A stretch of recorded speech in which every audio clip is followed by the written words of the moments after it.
Bonsoir à tous et à toutes. Un grand merci d'être venus pour cette soirée.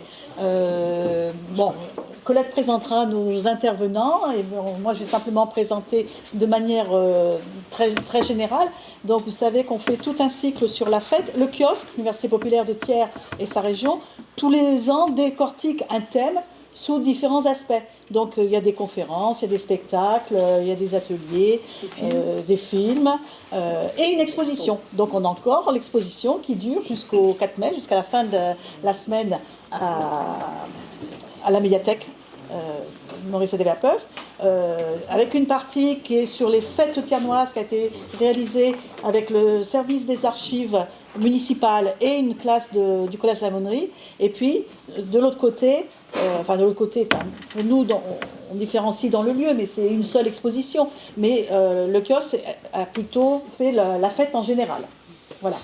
Et donc, il y a eu un film qui a été projeté et le soir du vernissage et au cinéma, qui s'appelait Ainsi soit faite. Là, c'est les archives départementales qui l'ont fait à partir de films amateurs. Il y avait 5 films amateurs des années 40 à 76, je crois, des fêtes tiernoises, ou Escoutou, Saint-Rémy, je ne sais plus exactement ce qu'il y avait. Et on avait dit, on fera une suite, on fera cette soirée-là, qu'on a envisagée comme un échange. Donc, Michel va certainement animer la soirée, etc. Mais dans notre idée, c'est des échanges que chacun va évoquer ses souvenirs, parce que je suppose qu'il y en a beaucoup qui ont des souvenirs.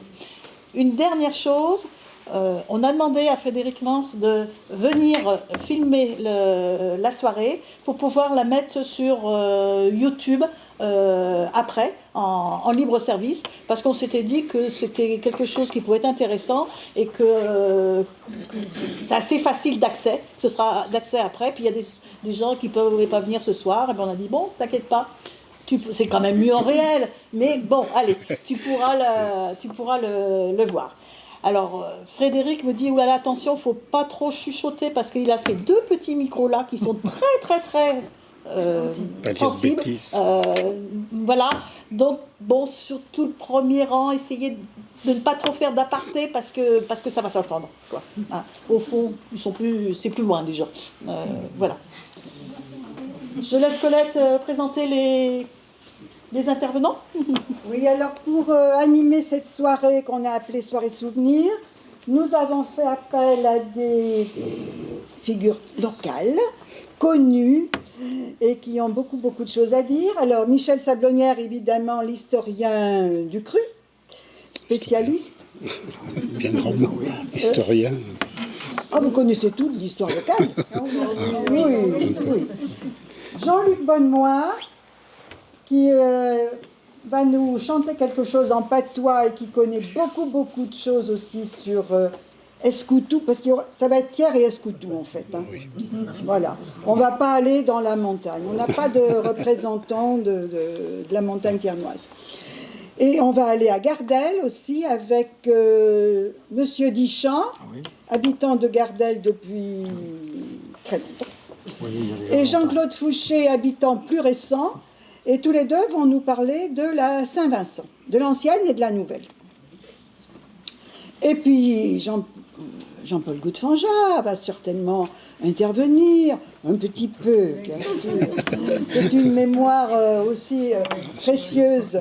Voilà, alors maintenant, c'est vous qui avez fait l'organisation, le déroulé de la soirée. Oui, j'ai une petite introduction. Allez. Mais par contre, je vais parler avec le micro parce que moi j'ai une voix qui porte pas beaucoup. Alors, j'ai fait un petit mot. La fête, pour moi, représente un moment de joie, de bonheur, en compagnie de ceux qui nous sont chers. Ça peut être des parents, mais aussi des amis ou des inconnus que l'on rencontre, notamment peut-être lors de la Pamparina, où on fait des connaissances. Et puis, pour peu qu'il fasse beau, l'ambiance est là, hein, surtout pour la Pamparina. Les fêtes qui ont lieu dehors, que ce soit la Pamparina ou une fête comme la Saint-Georges à Escoutou, et on se laisse aller à la joie. Lorsque, comme moi, on a atteint 70 ans passés, les fêtes, on en a connu. Je suppose que vous aussi, hein, c'est des fêtes comme la foire au pré, Escoutou, autrefois, dans les années 50-60, on avait des kermesses qui attiraient une foule considérable. À chaque fois, il y avait un thème différent, je vous en parlerai tout à l'heure. Et puis, dans la montagne tiernoise, il y avait une fête qui était très importante. Enfin, il y en a plusieurs. Il y a la Saint-Loup à Saint-Rémy. Mais moi, je me souviens surtout de la fête de Sainte-Anne, à Celles-sur-du-Rôle, où je suis allé de nombreuses fois. Mais aussi, il y a les séances théâtrales, parce que dans notre petite région, eh bien, à Thiers, il y a eu des sociétés de théâtre, mais à Escoutou, moi j'ai fait du théâtre avec ceux de ma génération. La génération d'avant en avait fait aussi. Et puis il y avait une troupe à Volorville, il y en avait une autre, il y a encore une troupe à Celles-sur-du-Rôle et à Saint-Rémy, et à Viscontat. Donc vous voyez, il y avait de l'animation l'hiver, eh bien on allait voir ces représentations théâtrales qui quelquefois étaient comiques. Souvent c'était des pièces comiques pour que les gens puissent rire un peu, sortir de leur quotidien. Nous sommes d'une époque où la fête a toujours libre cours. Et puis, il y a la fête de la musique aussi. Il y a toujours une occasion de faire la fête. Mais il n'en a pas toujours été ainsi. Durant la Seconde Guerre mondiale, par exemple, eh bien, les bals étaient interdits. Ce qui n'empêchait pas les gens d'aller danser. Moi, ma maman me racontait que avec ses sœurs, eh bien, elles allaient danser du côté au-dessus de Jambeau, au-dessus de Thiers, là, dans une grange, et on s'amusait quand même.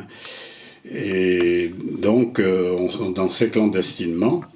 Et puis, il faut savoir qu'autrefois, avant la Révolution, par exemple, on trouve dans les visites pastorales des évêques, c'est très instructif parce que on sait qu'il y a des personnes de mauvaise vie, de moralité douteuse, et il y a des gens qui dansent. Alors ça, c'est terrible. La danse, je sais pas, ça vous fait peut-être penser à quelque chose qui se passe dans certains pays aujourd'hui où la danse, où le chant est interdit. Eh bien, c'est pas si loin chez nous, il y a 2 siècles et demi, les braves évêques, ils notaient toutes ces choses-là. C'était vraiment très mal vu de danser. Enfin, les gens, une fois que l'évêque était parti, voilà.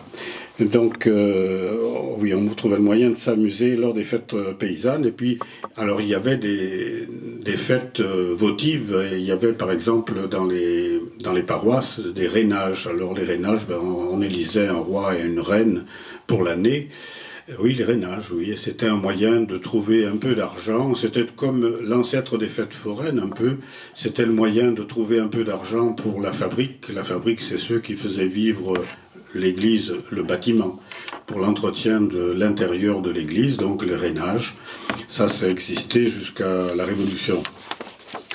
Alors moi, j'ai répertorié les fêtes dont je me souviens. Bon, je n'y ai pas assisté, mais j'ai entendu parler aussi bien par ma maman que par ses sœurs et mes oncles, les fêtes médiévales à Thiers. Et puis, j'ai assisté, comme vous tous, enfin ceux qui sont de Thiers d'origine, les fêtes des années 70, avec tous ces grands défilés que l'on a vus, Napoléon III, enfin, toutes sortes de choses, avec des troupes amusantes, les moines qui nous divertissaient bien. Hein. Ils étaient toute une classe d'âge là qui s'était déguisée en moine et ils nous faisaient bien rire, hein, entre parenthèses. Et j'ai répertorié aussi, les fêtes foraines, les fêtes comme la Saint-Georges à Escoutou. Alors chez nous, la Saint-Georges, c'était une grande fête de la commune d'Escoutou. En été, on avait des kermesses qui étaient... Alors ça, c'est dans les années 50-60. Et puis, il y a des fêtes beaucoup plus simples qui sont plutôt familiales, mais comme les vendanges. Alors on en parlera tout à l'heure avec la Saint-Vincent aussi, qui est une fête des vignerons. Mais les batteuses, la batteuse, on réunissait quand même beaucoup de monde. Alors c'était pénible, mais c'était aussi un peu une fête parce qu'on mangeait bien, on buvait quelques bons petits canons. C'était l'occasion aussi de rire. Et puis on se faisait des farces, parce que je me souviens, moi, pour les batteuses, on faisait des farces, notamment les petits vieux. Quelquefois on leur faisait des farces, c'était pas très gentil, mais enfin bon. Et puis, la Saint-Vincent. Et à Thiers, les couteliers, eh bien, il y avait la Saint-Éloi. Alors il y en avait deux, la Saint-Éloi de l'hiver, la Saint-Éloi des Gogues, des boudins, et puis une autre au mois de mai, la Saint-Éloi des fraises, qui commençait traditionnellement, alors je vous parle d'avant la Révolution, qui commençait traditionnellement par une messe à Saint-Genès, que la confrérie faisait dire à Saint-Genès, puis après on allait faire la fête, on faisait un bon repas, on buvait quelques bons coups. Sachez que les papetiers faisaient pareil. Les papetiers, c'était pas à Saint-Genès, c'était à Saint-Jean. Et les papetiers c'était des joyeux fêtards parce que ils avaient une habitude, ils commençaient à travailler à peu près à cette heure-là. Ils commençaient à travailler quand la nuit tombait, jusqu'au lever du jour. Et vous me direz pourquoi? Eh bien parce que, alors c'est embêtant parce que les patrons, les marchands papetiers, ça faisait brûler beaucoup de chandelles. Mais en fait, eux, ce qu'ils voulaient, c'est faire le travail, le papier. Et puis la journée, c'était aller au jardin, à la vigne, et voir les copains, boire un bon coup avec les copains. Et si le patron n'était pas d'accord, eh bien on tombait la courroie. Et voilà, il était bien obligé, au bout de 2 ou 3 jours, de passer, de se mettre d'accord avec ses ouvriers. Alors bien sûr à Thiers, une grande fête, c'est la foire aux prés. Alors on a tous des souvenirs de foire aux prés, et puis c'était la fête nationale quand même, la foire aux prés à Thiers le 14 septembre. Alors les temps ont bien changé parce qu'autrefois on faisait la foire aux prés le jour du 14 septembre, le jour de la fête, l'exaltation de la Sainte Croix. C'est une fête très ancienne puisqu'elle remonte à 1200, je ne sais combien, vers 1270. Ce sont les moines du Moutier qui ont été autorisés à vendre leurs produits. Et puis après, c'est devenu une foire où l'on vendait toutes sortes de choses. Et progressivement, à partir de la fin du 19e siècle, c'est devenu une fête foraine aussi en même temps. Aujourd'hui, c'est plus une fête foraine qu'une foire, parce qu'on n'y trouve pas énormément de choses. Enfin, on y trouve des bagatelles, des choses pas très intéressantes. Mais autrefois, c'était le 14 septembre. Et le 14 septembre, ça pouvait bien tomber n'importe quel jour de la semaine. On fermait. Moi, j'ai travaillé longtemps dans un garage qui vendait des pneus à Thiers. On venait le matin à 8h, on ouvrait, on regardait s'il était sur le répondeur téléphonique, il n'y avait pas un dépannage urgent à faire. Et puis à 8h30, on mettait la clé sous la porte et on allait manger la tripe et on ne revenait pas de la journée. Aujourd'hui, ça a bien changé. Bon, les temps sont plus durs, sans doute. Voilà. Alors la foire aux prés. Et puis, il y avait donc, je vous ai dit, des troupes théâtrales. Une autre tradition, le mois de mai. On est le 29 avril, eh bien, dans la nuit du 30 au 1er, dans ma jeunesse, moi, on passait le mois de mai. On allait chanter sous la fenêtre des gens pour récolter soit de l'argent, mais surtout des œufs, parce que le lendemain, on allait faire l'omelette. Et puis le surplus, ceux que l'on n'avait pas cassés, on allait les vendre au boulanger. Ça nous faisait quelques sous pour aller manger à midi. Voilà, ça c'est des petits souvenirs de... Alors, qui connaît encore la chanson? Moi. Ah ben oui. Allez-y. Quelle chanson? La chanson du mois de mai, voici le printemps des merveilles, oh qu'il est beau, oh qu'il est gai, il est rempli de violettes, oh qu'il est beau, oh qu'il est gai, il est rempli de violet. Je l'ai pas, je l'ai pas tout à fait dans ce sens, mais c'est pas grave. Rossignolet du bois joli, vous qui chantez le jour et la nuit, c'est par votre chant si gaillardement, voici le printemps. Toutes les jeunes filles vont changer d'amant, Voilà. Une partie. Eh ben, oui. Et alors ça c'est la chanson qu'on chantait, mais les gens récalcitrants ou qui nous engueulaient et tout, alors quand les gens nous donnaient de l'argent ou des œufs, on disait « Devant la porte des braves gens, le mois de mai s'en va content. » Devant la porte, alors ceux qui ne donnaient rien, « Devant la porte des vauriens, le mois de mai s'en va sans rien. » Voilà. Ben, ça, j'en ai du bon. Puis figurez-vous qu'on n'était pas gêné pour chanter, pour dire du mal des vauriens, parce que à chaque maison où l'on passait, où on nous faisait rentrer, ben, on buvait un petit coup. Alors ça pouvait être un coup de rouge à un endroit, après c'était du pinot dans un autre endroit, et puis voilà. Alors au bout d'un certain temps, on chantait moins bien après, hein. On chantait moins bien. Voilà. Ben ça c'est les souvenirs d'autrefois. Hein. Et puis donc j'ai noté aussi les mariages. Alors les mariages, eh bien la tradition, les mariages aujourd'hui se font tous en été. Ben, il y a même 80 ans d'aujourd'hui, ça aurait été vraiment une hérésie de se marier en été, parce que, surtout quand on est paysan, ou voilà, parce qu'on se mariait quand les travaux étaient finis. On se mariait de novembre à avril, mais pas en été. Et donc ça faisait l'occasion de faire des fêtes très, très grandes. Alors moi qui suis issu d'une famille, d'une communauté agricole, je ne sais pas si tout le monde sait ce que c'est que les communautés agricoles, c'était des familles de paysans qui vivaient en commun, comme leur nom l'indique, qui mettaient tous leurs produits et leurs recettes en commun. Tout était indivis entre tous les membres de la communauté, et chacun avait une part, mais chacun n'avait rien. Parce que si bon, on était propriétaires tous ensemble, c'était une sorte de communisme, quoi, en fait. Sauf que dans ces familles-là, c'était la religion qui primait. Hein. Chez nous, c'était très catholique. Et alors, ces mariages, eh bien, c'était l'occasion, par exemple, la communauté des ferriers, en 1854, ils ont organisé 5 mariages. C'est-à-dire que le même jour, on a marié 10 membres de la communauté, et on en aurait marié 12, mais l'évêque a dit, mais quand même, le marié à 40 et quelques années, et la mariée à 13-14 ans, voilà. Et ça a été une fête extraordinaire. Et alors, nous qui étions, les Sablonnières, qui étions une branche de la famille Ferrier, on était un peu vexés parce que on avait bien des mariages à faire, mais on n'en avait pas 10 à marier. On n'en avait que 4. Mais alors, mon arrière-arrière-grand-père a convoqué le ban et l'arrière-ban, tous les cousins les plus lointains jusqu'au 10e ou 12e rang, et on venait de faire construire une grange que l'on appelle encore aujourd'hui, c'est moi qui en suis propriétaire, la Grange Neuve, mais ça c'était en 1860. Oui.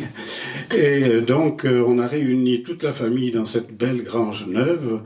Et c'est une de mes vieilles cousines qui me racontait ça il y a 30 ans d'aujourd'hui.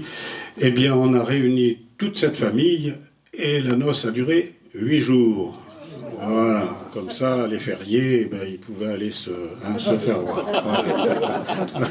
Voilà. Il y avait des petites rivalités comme ça. Voilà. Voilà. Donc, alors le théâtre, eh bien le théâtre, moi j'ai le souvenir. Alors quand j'étais enfant, c'était la génération de mon père qui faisait du théâtre. Jean-Luc aussi, son papa faisait partie de cette troupe et des petites anecdotes. Dans le bourg, il y avait une dame très gentille qui avait quelques vaches et qui allait livrer le lait chez les gens le soir, mais elle avait un défaut, c'est qu'elle était curieuse. Et elle allait écouter aux portes. Alors elle venait, comme c'était tout un tas de jeunes qui se réunissaient, alors on devait se dire, bon, il se passe des choses là, dans la salle. Et donc elle écoutait derrière les volets, puis un jour... Ton papa et un de mes cousins ont dit « Oh, mais on va bien la voir ». Et c'est la mairie actuelle d'Escoutou. Donc il y a un rez-de-chaussée et l'étage au-dessus où était la salle de bal. Ils sont montés à la salle de bal, ils ont rempli une grande bassine d'eau, et puis la pauvre dame qui était dessous, elle a eu sa douche en fait, voilà. Et une autre fois, elle a été surprise, ils ont ouvert le volet rapidement, subrepticement, et non, elle avait son pot de lait. Et ils lui ont dit ah, mais on a soif, ça tombe bien. Eh bien, à deux, ils lui ont bu son pot de lait qui avait peut-être 2 litres de lait, j'en sais rien, qu'elle allait livrer chez quelqu'un. Voilà. Mais elle est plus revenue après. Elle est plus revenue. Donc, vous voyez, on s'amusait quand on faisait. Et moi, dans les années 70, quand on faisait du théâtre, je me souviens une fois lors d'une répétition. Il y en a qui s'en souviennent peut-être là. Il y a un de nos collègues qui jouait avec nous. Son oncle l'appelle. Il y avait une vache qui était en train de véler. Eh bien, nous voilà tous partis chez son oncle. Et la répétition a été abandonnée. Et bon, on est revenu. Bon, on n'avait plus trop envie de répéter parce qu'il nous avait payé quelques bons canons quand même. Voilà. Oui. Voilà. Donc, les fêtes les plus proches, la Pamparina, ça tout le monde peut s'en souvenir, et puis tout le monde a peut-être des souvenirs personnels sur cette fête-là. Moi, je me souviens surtout des fêtes des années 70, hein, où il y avait vraiment beaucoup de monde dans les rues de Thiers. Hein, ça partait de la gare jusqu'au Moutier. On avait vraiment beaucoup de monde, et puis il y avait des sociétés de musique, il y avait des majorettes, il y avait des chars, enfin il y a plein de choses. Hein. Mais ça, vous vous en souvenez tous. Alors pour ce qui est des fêtes foraines, moi je peux parler que de ce que je connais. Bon, je suis allé maintes fois à la Sainte-Anne à Celles, mais je vous parlerai plutôt de la Saint-Georges à Escoutou. La Saint-Georges, c'est une fête traditionnelle depuis je ne sais combien de temps, hein, vraisemblablement depuis le début du 19e siècle, parce que à Escoutou, autrefois, on ne fêtait pas tellement Saint-Georges, on fêtait Saint-Sulpice. Notre église est placée sous le vocable de Saint-Sulpice, mais il se trouve que dans l'église, il y a une statue de Saint-Georges dans une chapelle. Cette statue, elle date du XVIe siècle, elle est actuellement inscrite à l'inventaire des monuments historiques. Et au retour des Bourbons, je pense qu'ils se sont dit, tiens, voilà une belle occasion, on va fêter Saint-Georges, parce que Saint-Georges, que fait-il? Eh bien, il est comme Saint-Michel, il terrasse le dragon. Et l'allusion, le dragon, c'était cette révolution qui avait fait tant de choses. Alors voilà, on a instauré cette fête de Saint-Georges, et puis après c'est devenu la fête patronale. Et ça commençait par une messe. Et après la messe, dans ce livre-là, il y a des photos, vous pouvez le regarder si vous voulez. On faisait la procession avec la statue de Saint-Georges. Mais la statue de Saint-Georges, elle pèse un coup. Hein.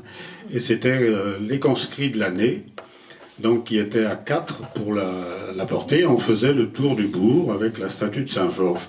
Alors aujourd'hui, quand il y a encore une messe pour la Saint-Georges, on le descend, on le place devant l'autel, ce brave Saint-Georges, mais il ne sort plus de l'église.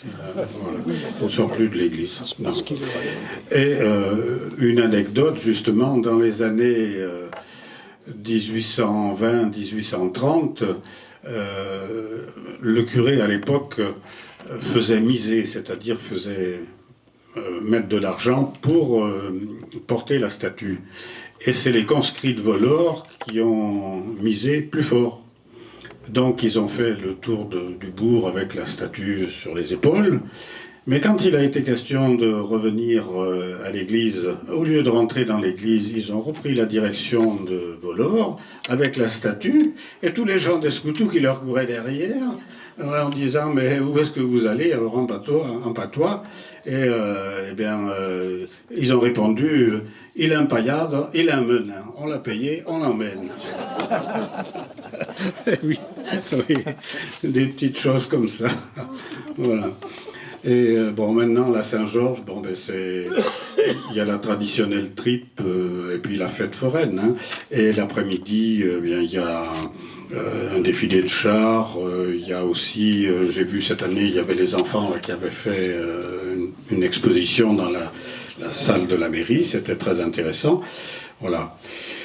Donc, pour la Saint-Georges. Et puis les kermesses, eh bien, les kermesses, c'est dans les années 50-60.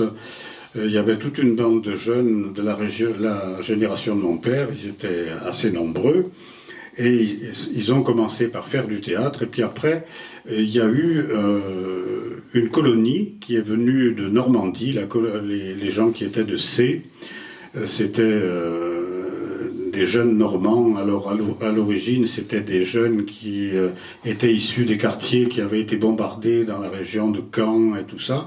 Donc ils venaient en vacances à Escoutou. Et c'était des prêtres qui les accompagnaient, quelques familles. Et alors, il y a eu, les gens ont sympathisé, les gens de Normandie et les gens d'Escoutou. Puis on s'est dit, tiens, on pourrait faire une fête en été. Et il y a eu des kermesses qui ont été organisées avec différents thèmes. Il y a eu, je me souviens, moi, il y a eu une course de cartes, des cartes, on avait fait un circuit. Il y a eu une autre année un concours hippique. Il y a eu une année, je me souviens plus, c'était, je crois, on faisait des courses de mobylettes dans le bourg. Voilà. Mais c'est authentique, hein, course de mobylettes, hein, dans les 1960, par là. Oui, voilà. Voilà. Ben oui. Donc, vous voyez, hein, on s'amusait. Et alors, en même temps, parallèlement, il y avait des jeux dans la rue principale du village, eh bien, pour faire une course d'obstacles. Eh bien, on n'avait pas de barrière ni quoi que ce soit. Simplement, on a sorti une dizaine de bancs de l'église. Et puis, comme ils étaient assez larges, assez hauts, ça faisait la course d'obstacles. Hein. On sautait les bancs de l'église. Il y avait la course. Alors, aujourd'hui, on ne pourrait plus le faire parce qu'avec, on se ferait une course à la chèvre avec des chèvres. On ne pourrait plus le faire aujourd'hui. Hein. On se ferait vraiment fâcher, je pense. Hein. Il y avait ça, il y avait, vous savez, on vous trimballe dans une brouette ou dans une charrette, et puis avec un bâton, il faut essayer de faire tomber un seau d'eau, mais il ne faut pas qu'il vous tombe sur la tête, quoi. Donc des jeux simples, hein. Mais ça attirait beaucoup de monde, et alors pour faire la promotion de leur fête, eh bien, la semaine avant, ils allaient à la Valérie, chez Gabriel Henry, chercher la calèche Victoria, et avec le cheval de Monsieur Goutet, et bien après, ils s'habillaient en Auvergnat, et ils allaient jusqu'à Thiers, place de la mairie, ils s'arrêtaient sur l'avenue des États-Unis, ils s'arrêtaient un peu partout, dans toutes les rues principales, et ils dansaient la bourrée. Et ils annonçaient la kermesse du dimanche. Vous voyez aujourd'hui une voiture avec un cheval sur la place de la mairie avec 4 ou 5 personnes qui dansent la bourrée. Ça serait peut-être plus possible.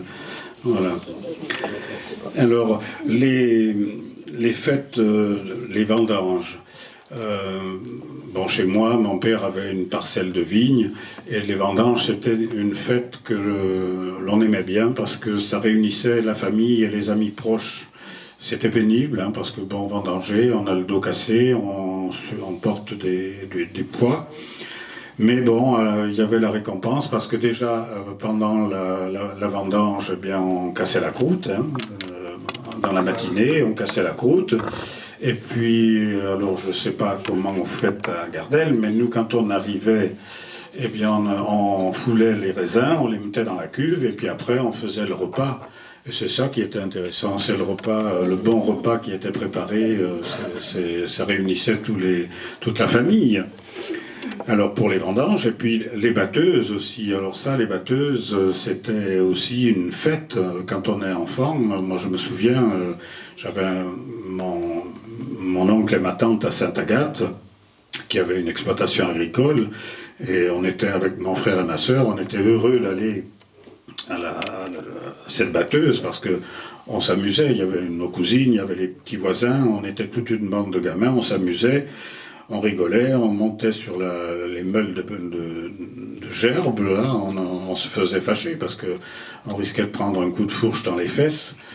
Ce qui m'est arrivé une fois d'ailleurs, moi, de prendre un coup de fourche, oui, dans le derrière. C'est pas très agréable. Et donc, on avait un rôle, les enfants, c'est de surveiller que les hommes qui transportaient le blé sur les épaules, hein, les sacs qui font presque 100 kilos, qui les montaient dans des greniers pas possibles où il y avait des escaliers tortueux. Et bien, notre rôle, c'était de surveiller qu'en haut de l'escalier, sur une petite table, la bouteille soit toujours pleine, qu'il y ait de la pompe aux pommes et de la flaque-gogne, de la tarte à la bouillie. Parce que c'était pénible de porter le blé. Donc, c'est ceux qu'on soignait le plus. Hein. Et ceux qui étaient un peu négligés, ben, c'est les vieux, on les mettait derrière la presse pour récupérer la paille, et voilà. Et, bon, c'était leur rôle, aux personnes les plus anciennes. Alors les fêtes on a parlé des fêtes des papetiers, mais les couteliers, la Saint-Éloi des Gogues, c'était celle d'hiver, c'était la plus importante. Et là, c'était une journée qui était vraiment chômée, qui commençait par une messe, mais c'était la plus importante de leur fête. Celle du printemps était moins importante. Et puis, bien sûr, la foire aux prés. Alors, la foire aux prés, j'avais mon oncle Pironi. Un jour, je lui dis, tonton, tu vas pas à la foire? Oh, il me dit, je suis bien allé 100 fois. Oui. Ben oui, parce que il avait peut-être 70 ans et quand il était jeune, il y allait 2 fois chaque année, il y allait 2. Il remontait manger et puis il redescendait l'après-midi, quoi, en fait. Donc, il disait, oh, je suis bien allé 100 fois. Et la foire aux prés, aujourd'hui, c'est vrai que c'est plus une fête foraine qui dure plusieurs jours. Ça dépend, comme on fait la foire le samedi maintenant, c'est une fête foraine. Il y a bien sûr la tripe encore que l'on mange, il y a des camelots, mais c'est pas la foire de ce qu'on voyait autrefois. Hein. Déjà, quand on se souvient qu'il y avait encore du bétail, et puis c'était pas le champ de foire comme aujourd'hui. Le champ de foire de la foire aux prés, les années où il n'y avait pas plu, tout allait bien, mais quand il avait plu, moi j'ai mon ancienne patronne qui avait fondé le garage où j'étais, et mon patron, ils avaient travaillé chez Humbert Pneus, en haut de la ville, ça parle à certains, Humbert Pneus, rue de Lyon. Eh bien, quand il faisait mauvais, il se dépêchait de descendre à la foire aux prés pour vendre des bottes. Ben oui, ça faisait l'occasion de vendre des bottes. Hein. Et il y avait un autre personnage qui était pas loin de la foire, c'est Joselou, qui était débardeur, qui faisait le débardage du bois. Et il gagnait quelques sous parce que les forains ils étaient enlisés pour ressortir du pré. Et donc avec son latil, là, il les sortait du pré. Et oui. Et les marchands de parapluies. Et les marchands de parapluies, bien sûr. Ils criaient ploie, oui. Voilà. Alors voilà quelques souvenirs personnels. Hein. Maintenant, si vous voulez parler de la Saint-Vincent, c'est avec plaisir. Hein. Parce que à Escoutou, c'est une fête on fêtait aussi la Saint-Vincent, mais ça s'est perdu quand il y a eu le phylloxéra. On n'a pas replanté de gamay, on a replanté des plants souvent de direct. Et, les qualités n'étaient pas la même, hein. Mais jusqu'à la guerre de 14, on avait encore du gamay. Et il y avait même à Escoutou, il y avait au domaine du Fouillou, la famille de Roure, qui est une vieille famille tiernoise de négociants au XVIIIe siècle et de banquiers au XIXe. Ils avaient le domaine du Fouillou, mais au domaine du Fouillou, on faisait du vin méthode champenoise. Hein. Il y a 2 grandes caves au Fouillou qui font pratiquement 50 mètres chacune. Et ils avaient des vignes et ils achetaient la récolte aux paysans des alentours. Mais ce qui les a ruinés, c'est pas le phylloxéra, c'est la guerre de 1870, parce que comme ils étaient banquiers, ils ont été ruinés, ils n'avaient plus d'encaisse. Et donc ils ont été ruinés. On a un témoignage d'une dame qui avait un prénom tout à fait extraordinaire, Madame de Roure, mais elle s'appelait Cornélie de Roure. Et elle a laissé un journal de la guerre de 70. Alors malheureusement, son arrière-petit-fils ne veut pas le publier, mais moi je fais tout mon possible pour qu'un jour il le publie, parce qu'on a tout le déroulement de la guerre de 70 à Thiers. C'est tout ce qu'elle a, de la déclaration de guerre jusqu'à l'armistice au mois de mars. Et l'hiver a été terrible en 1870. Elle note dans son journal, au mois de décembre par exemple, elle dit « Aujourd'hui, il a fait 22 degrés de froid ». Vous vous rendez compte ? Oui. Et le souci qu'elle a, c'est de trouver des pommes de terre. Elle dit « On ne trouve plus de pommes de terre. Que vont devenir les femmes dont les hommes sont partis à la guerre? Mon mari a battu toute la campagne, il n'en trouve plus. Elle est allée chez sa mère emprunter 500 francs à l'époque. Sa mère habitait à Niserolles, c'est vers le Mayenne montagne. Elle s'est fait arrêter 3 fois par la garde nationale et elle a ramené un peu d'argent, mais elle dit « J'ai un peu d'argent, mais on ne trouve pas de pommes de terre. » L'hiver a été terrible, la guerre de 70. Bon, je m'écarte un peu du sujet, mais bon, voilà. Bien, alors si vous voulez parler de la Saint-Vincent, allez-y. Ben, la Saint-Vincent, c'était la fête nationale de Gardel, à l'époque. Bon, il y avait quelques vignerons, pas mal même. Et puis, le 22 janvier, qui est la Saint-Vincent, eh bien, c'était la fête. Les vignerons se réunissaient, allaient prier à la statue du Saint-Vincent, à Gardel, et puis faisaient un petit casse-croûte, bien même, arrosé, bien sûr. Et l'après-midi, les dames du village se réunissaient et puis allaient accrocher à la main, au bras du Saint-Vincent, une petite bouteille avec le vin,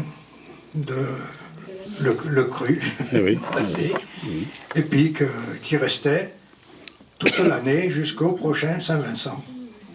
Et puis ces dames, elles se réunissaient, elles faisaient un petit casse-croûte. Les hommes faisaient leur casse-croûte ensemble, et les dames de leur côté. De leur côté. Ah ben, ma foi. C'était comme ça. Oui. Et puis, c'était bien. Moi, j'ai connu, dans les années 70, puisque mais j'habitais pas là avant, et on se réunissait chez un membre une personne du village, là, et puis là, on faisait un casse-croûte, après on s'amusait, on dansait. C'était bien, quoi, dans un garage. Ça fait l'occasion de se réunir. Ça fait l'occasion de se réunir. Bah oui, bien sûr.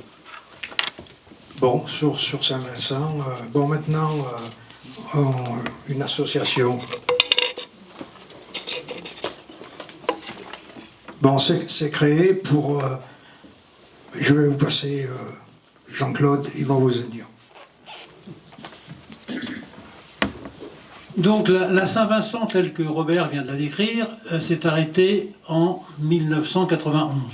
Alors pour quelle raison, je ne sais pas, parce que moi à l'époque j'étais pas Tiernois, mais en tout cas ça s'est arrêté en 91, et puis c'était passé aux oubliettes. Et il s'avère que au sein de l'association pour la préservation de Gardel, la personne qui était président avant moi, et dont le grand-père avait des vignes à Gardel, a donc passé toute son enfance dans ces vignes, était chaque année à la Saint-Vincent, et gardait toujours un souvenir ému de ces fêtes de Saint-Vincent, et plusieurs fois, il m'a dit « ça serait bien qu'on mette en route à Saint-Vincent ». Et puis l'année suivante, « ça serait bien qu'on mette en route à Saint-Vincent ». Oui, pourquoi pas. Et tout ça, ça nous mène à l'été 2022. Il me dit encore, ça serait bien qu'on mette en route la Saint-Vincent. Ben oui, on y va pour janvier 2023. Donc effectivement, donc on est partis pratiquement tous les deux sur ce dossier. Et puis ça a correspondu à un moment où il a quitté Thiers parce qu'il travaille au Puy-en-Velay. Et que par la même occasion, il m'a donné la présidence de l'association, et je me suis retrouvé, moi, à organiser la Saint-Vincent, moi qui n'étais pas du tout d'origine thiernoise et qui n'avait aucune connaissance là-dessus. Donc c'est à ce sujet que je suis allé rencontrer des personnes anciennes pour avoir quelques informations sur la Saint-Vincent. Donc sur mon chemin, j'ai trouvé Robert qui m'a raconté ce qu'il vous a raconté ce soir. Et puis depuis janvier 2023, on a relancé la Saint-Vincent. Alors bien sûr, peut-être pas avec les mêmes fastes que par le passé, mais bon, on réunit environ une quarantaine de personnes. C'est déjà un bon début. Alors, bien sûr, il y a toujours la tradition d'aller accrocher la bouteille. Alors, maintenant, on l'accroche plus à la main, on l'accroche au cou. Mais bon, et alors, on a voulu tester, parce que les anciens nous disaient, oui, bon, le vin, il passe toute une année au bras de la Saint-Vincent, et au soleil, au gel, à toutes les intempéries que vous voulez, et au bout d'un an, on le goûte et il est bon. Moi, j'avoue que j'en doutais fortement. Et alors, donc, en janvier 2025, donc, qui était notre 3e Saint-Vincent, donc, on remplace donc l'ancienne bouteille d'il y a un an par la nouvelle bouteille. Et c'est là que mon épouse a eu l'idée d'ouvrir la bouteille et de dire on y goûte très bien. Eh ben, quelle surprise! Quelle surprise! Ah, bien sûr, c'était pas un Gevrey-Chambertin, n'exagérons pas. Mais non, moi je m'attendais à boire un verre de vinaigre. Et pas du tout. Il est bon. Et alors la tradition veut que la bouteille elle soit ouverte par une jeune fille. Ce qu'on a respecté d'ailleurs cette année. Il faut que la bouteille soit ouverte par une jeune fille. Mais alors, Les gourmands, mais c'est marrant de penser qu'il y a une bouteille qui a été un an à toutes les intempéries. On trouve un vin qui est encore bon. Hein. C'est la protection du sang, déjà. Voilà, ça va être la protection du sein.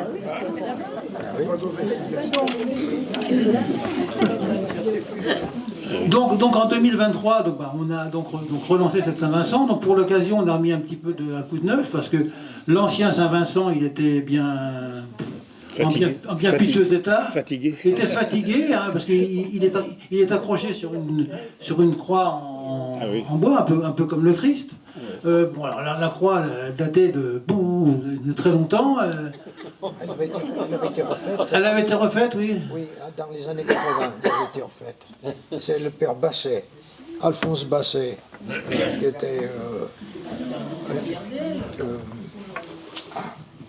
était menuisier à Paladuc, et puis qui était venu s'installer à Gardel et a reconstruit une maison. Et c'est lui qui avait refait, dans les années 80, la croix. Mais la croix, elle était faite en sapin. Donc, après, elle a été... elle a pourri. Oui. Et puis bon, c'est vrai qu'il n'y avait plus beaucoup de monde pour... les anciens avaient disparu petit à petit et c'était un petit peu tombé... il n'y avait plus la cérémonie comme c'était avant. Vous avez dû... Oui, j'ai appuyé dessus, non? Si, ça marche. Oui. Ah ouais. Et puis, bon, la croix a été refaite, là, et nous, une cérémonie a eu lieu il n'y a pas longtemps. Alors, continue. Oui, donc la croix a été refaite. Bon, cette fois-ci, on a pris du chêne. Donc, elle devrait durer un peu plus longtemps. En tout cas, la personne qui me l'a faite, donc qui est Michel Fayard, un menuisier, m'a dit... pour cette fois-ci, la croix, je te la fais. La prochaine fois, tu trouveras quelqu'un d'autre. Mais bon, étant en chêne, je pense que ça va durer longtemps. Donc on a refait une croix neuve, on a redessiné un Saint-Vincent neuf aussi. Maintenant, c'est parti pour... Vous avez dû... Il y a un petit tiret, si on ne se méfie pas, ça, voilà. Donc maintenant, c'est parti pour des années. Donc là, on l'a fêté 3 fois, donc 2023, 24 et 25. Donc à chaque fois, on est environ une quarantaine de personnes. Alors donc, on fait une petite cérémonie devant la croix.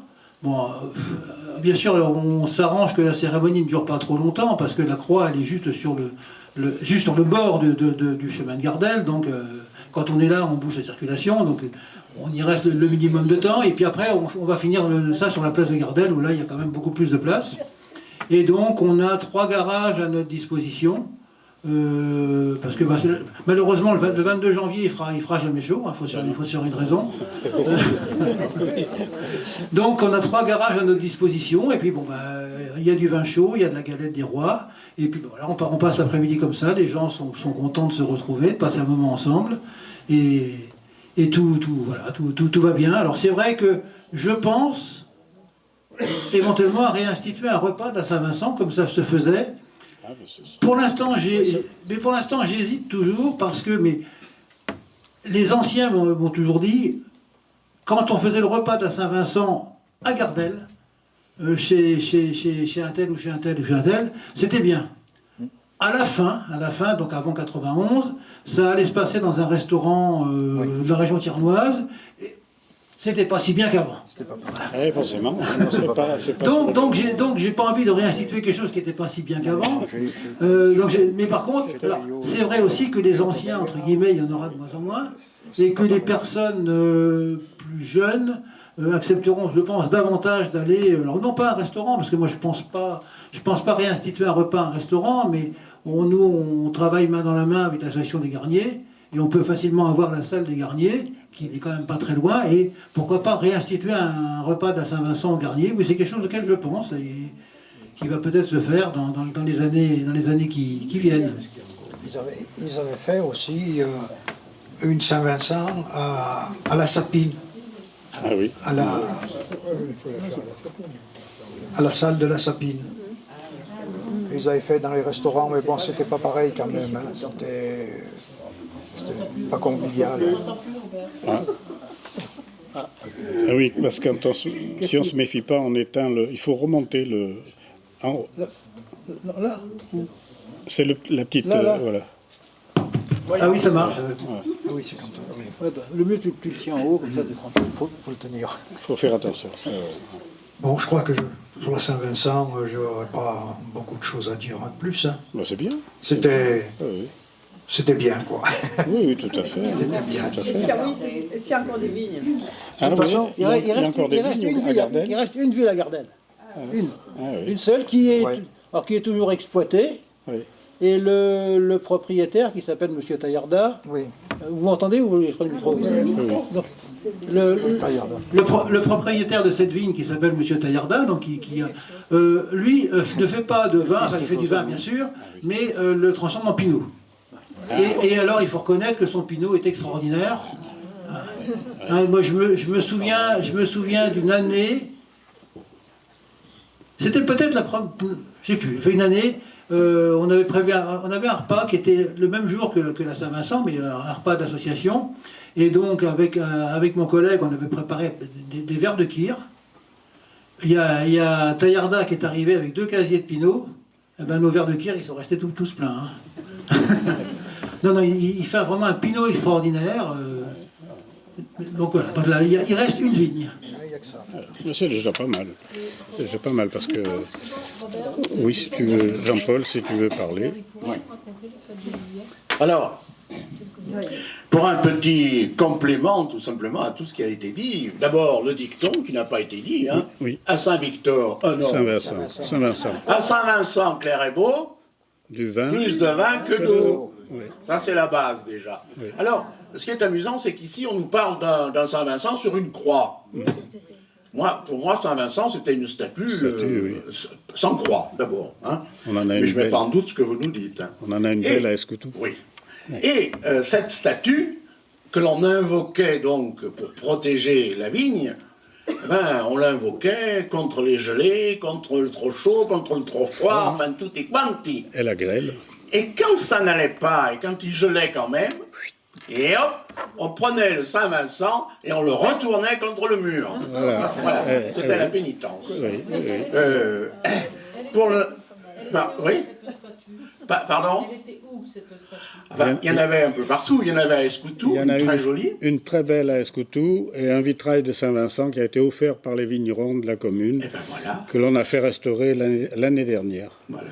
Mais ces statues, pour répondre à la question, c'était courant en Auvergne. Hein. Oui, oui. Et de l'autre côté de l'Allier, là-bas, c'était pas Saint-Vincent, c'était Saint-Vernis. Saint-Vernis. Oui. Mais c'est le même. Ils ont changé un peu le costume, mais c'est le même. Oui. Le Vernis est représenté, lui, en diacre. Oui. Et le Vincent, lui, en Martyr. vigneron, il y en a un d'ailleurs à la maison, hein, et qui a une grappe Oui, de raisin un dans sac. une main, Oui. et de l'autre, le coutelas pour couper. Voilà. Oui. Ce que je peux ajouter pour... Celui d'Escoutou, il a un cep à la main et il a la palme du martyr. Ah ben voilà, aussi. Ouais. Oui. Il est où celui-là? Dans le cœur de l'église d'Escoutou. Dans le cœur. Ben, c'est Et tu m'as dit qu'il était du XVIIIe siècle. Oui, bah oui. Voilà. Alors, j'ai oublié aussi une autre fête importante, surtout à la campagne, c'est la bannière. Eh oui, la bannière. Hein. Alors je ne sais pas s'il y en a qui savent peut-être pas, mais la bannière, c'est un sapin. On va choisir un sapin dans la forêt. Alors il faut qu'il soit très long, mais pas forcément très, très gros. Hein. Il faut qu'il soit très long, qu'il ait un beau bouquet en haut. Et bon, ben c'est le jour le dimanche des feux, c'est le premier dimanche de carême, enfin avant le carême. Et donc on va couper le sapin, c'était pour les jeunes mariés. Maintenant on en fait pour les conseillers municipaux. J'ai vu en Dordogne, là ça se fait beaucoup pour les élections, les nouveaux conseils municipaux. C'est aussi pour les nouveaux arrivants dans une commune. Ça se fait à Volor, par exemple, on le fait. Mais c'était surtout pour les jeunes mariés. Et donc, on allait couper ce sapin dans la forêt. Et moi, j'ai le souvenir de quelqu'un d'où tu habites, qui s'appelait Bernard Sauzet, qui malheureusement nous a quittés pour sa bannière. Déjà, on était allé, son mariage, il s'était marié avec une Savoyarde, un Auvergnat et une Savoyarde. On avait fait 3 jours en Savoie. Et puis l'année d'après, on a fait la bannière. Et bien la bannière, on est allé la chercher vers chez moi, là-haut, au village de Chappet, dans la forêt. Mais cette bannière, elle était très très longue. Et les chemins sont étroits. Et bon, ben, évidemment, déjà pour la sortir, on avait mis beaucoup de temps pour l'amener jusque sur le chemin. Parce qu'il faut dire qu'il y avait des munitions, il y avait beaucoup à boire. Hein, et puis mais des guenilles aussi, pour éponger un petit peu, il y avait des guenilles. Hein. Et alors, le jeu, c'est que de l'endroit où on allait la chercher, à Chappet, jusqu'au village des Gilibert, il y a à peu près 4-5 km, mettons 5 km. Mais la route, elle est tortueuse. Et comme cette bannière faisait presque 25 ou 30 mètres de long, ben dans les virages, il fallait aider à tourner. On attendait un petit peu qu'une voiture arrive. Et puis le premier qui arrivait, ben, il fallait qu'il boive un canon, 2 canons. Puis quand il en avait bu un peu plus, on le laissait passer. Et puis on recommençait au virage. Alors je peux vous dire que quand on arrivait après pour planter la bannière, c'est le terme, hein, on la mettait droite, il fallait d'abord l'écorcer et puis décorer avec on se servait vous savez, le cercle d'une roue de char. Et là, on mettait des branches de sapin, et puis des petites roses en papier, des oranges. On faisait pendant toute une semaine avant. Oui, oui. Des oranges, enfin, tout un tas de choses qui avaient leur utilité. Et alors après, ben, on décorait aussi le bouquet du sapin avec des roses en papier, enfin voilà. Et on essayait de la planter, de la mettre droite. Ce n'était pas toujours évident. Hein. Il y en a même quelques fois qui se sont cassés. Et donc une fois qu'elle était plantée, bon ben on avait aussi amené tout le combustible nécessaire. Hein, on amenait des genévriers, des fagots, enfin tout ce qui pouvait brûler. Et le dimanche soir, eh bien on allumait, c'est les jeunes mariés qui allumaient le feu du fougard. Et quand le feu était, il ne restait que les braises, ben, il fallait que les jeunes mariés, la mariée saute le feu, hein, traverse le feu. Donc voilà, c'est des traditions d'autrefois. Oui. Vous pourriez peut-être évoquer les barricades tant qu'on est dans les jeunes mariés. Les barricades? Oui, des mariages. Ah ben ça, je sais pas. Hein? Non, non, non. C'est des traditions pour le jour du mariage où les voisins organisent C'est comme une barrière Une avec barrière. des décorations. Et puis, Ah, ça se faisait pas chez nous. Ah, ouais. pas évolué. Hein. Ouais, ouais. Ah ben oui, oui.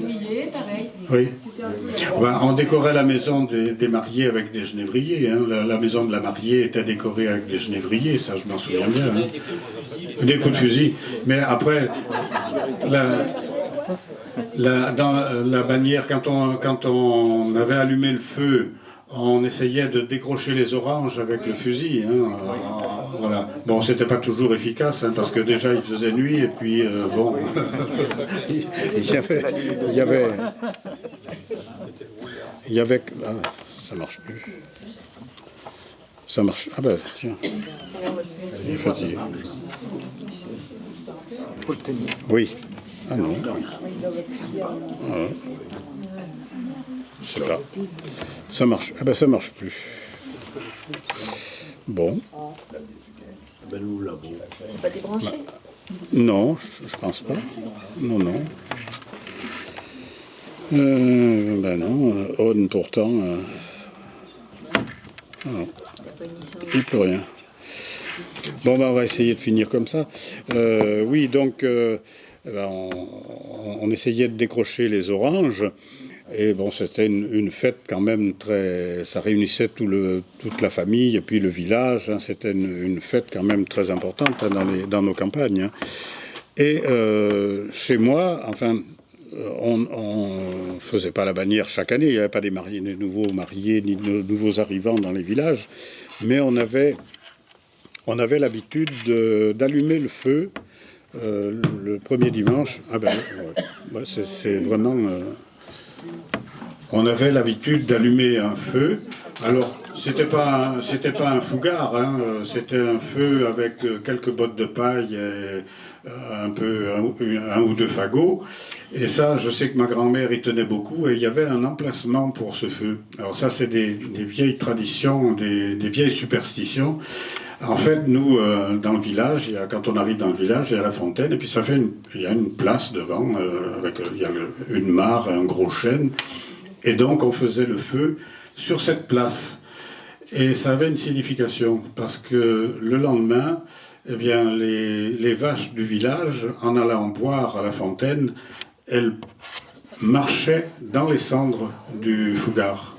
Et ça, c'était censé leur protéger les sabots, les protéger des maladies des pieds. C'est des vieilles superstitions. Et on avait notre cousin, notre voisin à côté, Henri Sablonnière, qui, lui, regardait une chose, c'est la direction que prenait la fumée. Eh bien, tu parlais tout à l'heure de Saint-Verny quand on tournait. Eh bien, lui, il regardait la direction de la fumée, et si elle partait en direction des vignes, il disait, eh bien, on n'aura pas de grêle cette année. Eh oui, c'était des croyances, des vieilles croyances. Hein. Voilà. Et ça, c'est ancré dans les populations. Hein. Voilà, donc, vous voyez, toutes ces choses, ça fait pas partie des fêtes, mais ça fait partie des traditions. Mais la bannière, c'était une fête, vraiment une fête. Hein, où ça durait 2 jours, c'était quand même... oui. Mais par contre... moi, je me souviens, étant enfant, il y avait une bannière au village de Montonnier, au-dessus d'Escoutou, et une autre à Lévigne. Il y avait des jeunes mariés dans ces 2 villages. Et alors, quelle n'a pas été la surprise des gens, c'est que dans la nuit, il y a des plaisantins qui, avec un passe-partout, ont coupé les 2 bannières. Donc, il a fallu les replanter. Et c'est à Sainte-Agathe, Madame Buisson me racontait que quand elle s'est mariée, donc je crois que c'était un... Ah mais ça recommence. Tu veux que j'intervienne? C'est la connexion. Quand elle... Ah bah oui, ah bah décidément. Oui. En dessous. Il faut bien Non, non, mais... Voilà. Quand... Ah, non. Non. Celui-là, il faut le remonter. Non, non, tu vois, là c'est off. Alors, je sais pas. Oui, oui, oui. Merci Jean-Paul. Merci Jean-Paul. Merci. Oui. Alors, elle me racontait quand ils se sont mariés, donc il y a eu la bannière l'année après, hein, et tout était prêt, les guenilles, tout, la bannière plantée, et il se trouve qu'ils avaient avec eux une de leurs tantes, une vieille tante qui vivait avec eux, et qui a eu la mauvaise idée de mourir la nuit du samedi au dimanche. Eh bien, la première chose que les hommes ont fait, ils sont allés couper la bannière, et il n'y a pas eu de fête. Et ça se faisait, ça, vous voyez. Voilà. Voilà. Et donc, je pense qu'on va demander à Jean-Luc de nous chanter la chanson de l'inauguration de l'électricité au Garnier. Hein? C'était une grande fête. Juste pour rajouter une anecdote à la bannière, c'est que mon père, quand il était jeune, donc il y avait une petite animosité entre les Gilibert et Croix. Il avait une cousine. Elle s'est mariée. Ils ont été invités, mais ils n'ont pas été invités pour la bannière. Alors, vexation. Ah oui. Donc, avec les camarades, ils sont descendus la nuit. Ils ont scié la bannière. Seulement, elle est tombée sur les fils électriques. Et donc, ça a coupé les fils. Ils disaient, ce serait aujourd'hui, on serait déjà en prison. Oui, c'est sûr. Eh oui. Pas de chance.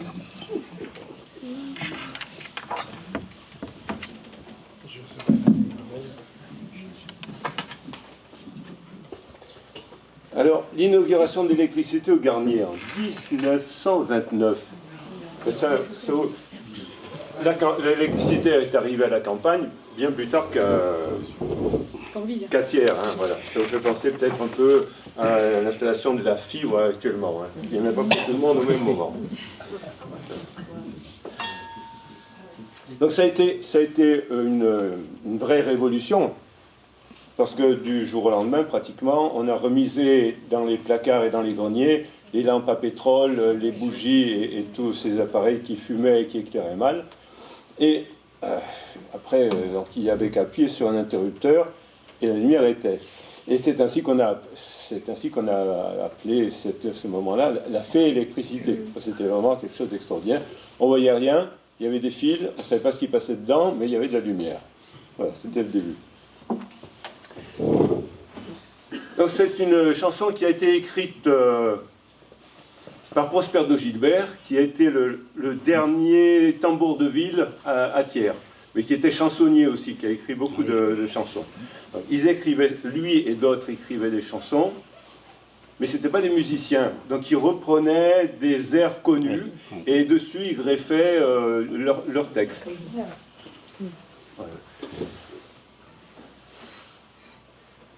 Et là, ça va être... il y a 2 accords.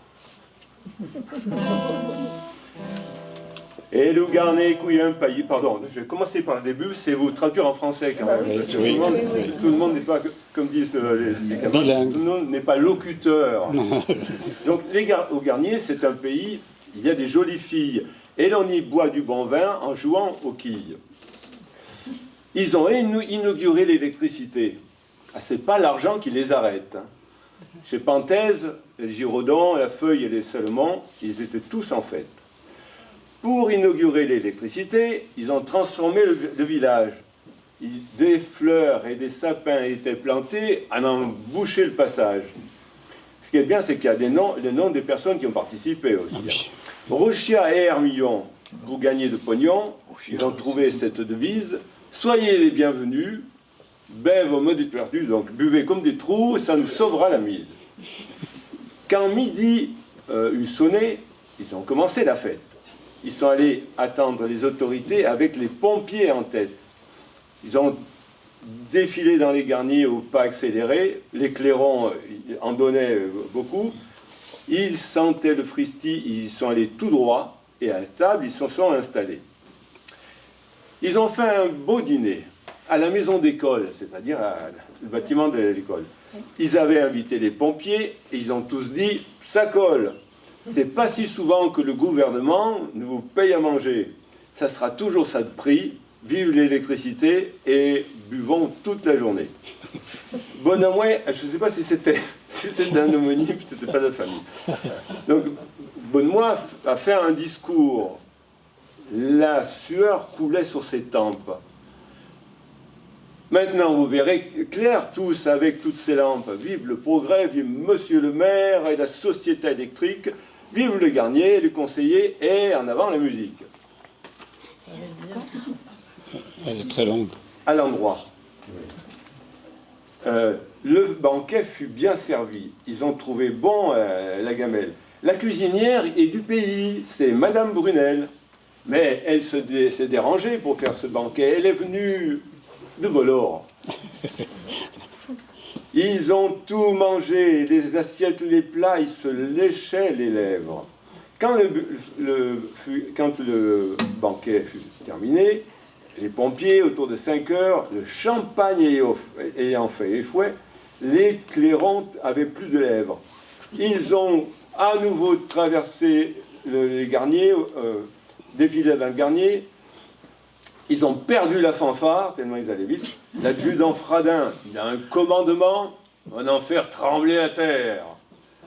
Armillon avait un jazz tiernois, un piano mécanique, hein, quelque chose comme ça, qui faisait tellement de bruit que le lait des vaches était tourné en fromage. Les cochons en devenaient sourds. Les poules avaient peur. Et les chevreaux, ils tremblaient d'écouter ce bruit, appelaient leur mère et ne savaient plus où ils allaient. Le monde, les gens dans les buvettes, du caboulot, les buvettes, se fioletons la lourde. Alors ça, je ne vous le traduis pas, je ne sais pas ce que ça veut dire, mais j'imagine qu'ils étaient en train de boire pas mal. Les servantes avançaient pas assez à servir les 4 heures. Ils ont tout fini, les jambons, saucissons, les œufs se faisaient rares. Les poules sur leur perchoir qui serraient les fesses chantaient « Moi j'en ai marre ». Si vous voulez goûter du bon vin et faire une promenade hygiénique, prenez la route de Vichy, suivez les poteaux électriques et vous vous trapperez tout de suite au Garnier, pays de la lumière. La nuit, dans les maisons des villages d'alentour, il faut voir comme ça éclaire. Je vais essayer de vous la rendre dans son texte original, dans notre patois, notre auvergnat. Et l'ou garné couille un pays, l'être de jeune ta fille, et l'on y biou de bon vite, autant un joint la quille, y on inaugura l'électricité, puis pas l'argent que l'eau arrête. Chez Panthèse, les jurodous, la feuille, et l'ou salamou, et ronde, tête de fête. Pour inaugurer l'électricité, transformer le vialage, de fleux et de sapis, et on planta en un boucher le passage. Rochat et Armillon, pour gagner de pognon, trapette quelle devise, soyez les bienvenus, bêve au mot de pertu, que nous sauvons la mise. Quand May jog sonna, comme un 7 on la fêtant, net on pité la autorité, un bidou pompier en tête. Des fialettes, tien loup garné, au pas accéléré, loup clairon un beau têton, et chinchion le fristi, il est net en de dri, à Toulon s'installait-on. Faguet-on un jeune chediné, et la moïse d'école, ayant un vital ou pompier, tu j'entends et tout, ça colle. À qui pas chi sauvin que le gouvernement nous paille à la golade. Oui, ton jouco de rapa, vive l'électricité, et ben toute la journée. Bon à moi, il fallait un discours. Les gokulas, après ça tombe pas. Avant, vous verrez qu'il y a et tout, un bito tête la lampe. Vive le progrès, vive monsieur le maire et la société électrique. Vive Lou Garnet et Lou conseiller, en avant la musique. Page 2. Le banquet fut bien servi, trappe et tombeau, la gamelle, la cuisinière ido pays. Oui, Madame Brunel, bah là se dérangeait pour faire ce que banquet. La vinguet, de volo, voyons Togola, l'assiette nous place, le chavon les lorrains. Quand Fuguèche abat le banquet, loup pompier, l'intou de Chincore, le champagne ayant fouet et fait, le clairon tenait plus de l'eau.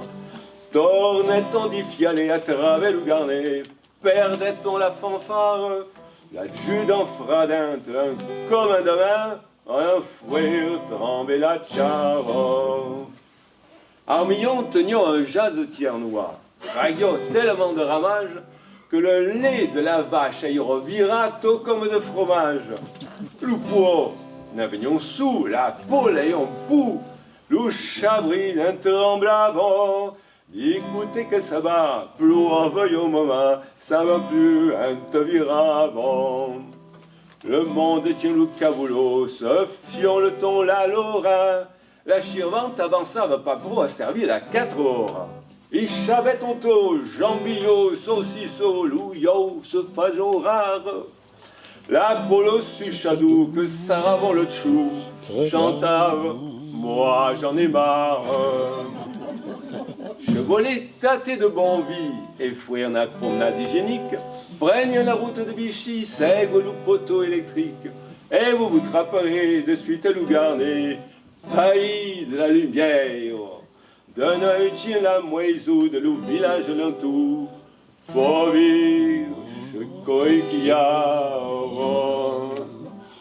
Je vous remercie, vous avez remarqué la prestation guitare. Hein,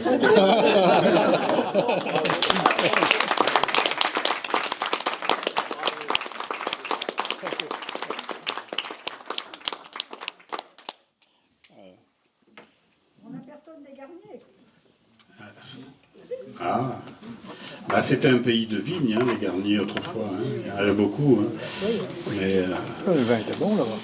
Oui, et même pas loin des Garniers, moi enfin, il y en a beaucoup qui connaissent ma passion pour les vieilles archives. J'ai eu l'occasion de transcrire plein de documents du domaine des Bereaux. C'est pas très loin, hein, les Bereaux, les Giraudons, enfin bon. Et au domaine des Bereaux, c'était la famille Barge qui était propriétaire.